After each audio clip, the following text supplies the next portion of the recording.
Morning, Mr. Lise. You described the Liberals' strategy as a revolting way of managing public finances, and it's something that's being done for strictly partisan purposes, something that is playing with the lives of Quebecers. These are extremely harsh words, accusations.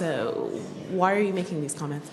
Well, because we've read the reports from the Protectrice du Citoyen all along that says that these cuts have been done at the expense of the more vulnerable in our society, handicapped people that had handicapped people that saw their number of hours of home care cut by half.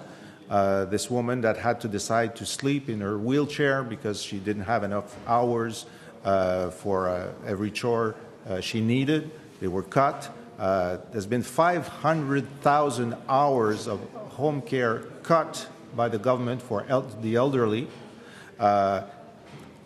Children that did not have diagnosis for autism or for other problems, surcharge of work for nurses and others that put in jeopardy the quality of the health.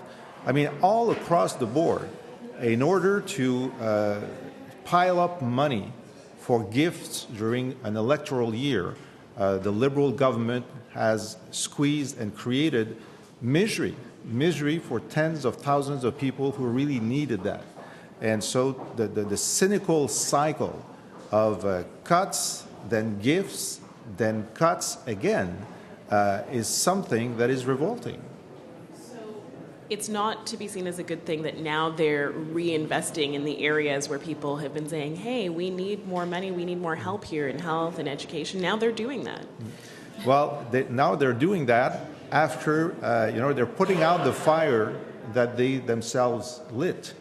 And there are a number of, it's going to stay for a long time what they cut. And so the cynical nature of their decision, and while they were doing these cuts, they knew that they were piling up surpluses. It's not sequential. As they were deepening cuts, the Department of Finance was telling the Premier, you are piling up surpluses. And he kept piling them up because his only aim was to have this fireworks of gifts just to be reelected. And in his own projections, he says we're going to go back to cuts in the second year, because that's my cycle. Cuts, gifts for the election, cuts again, gifts for the election. We at the Parti québécois find this revolting. This is not a good way to manage the people's affairs. We will not do that, and we think that Liberals should be held accountable for this historic level of cynicism.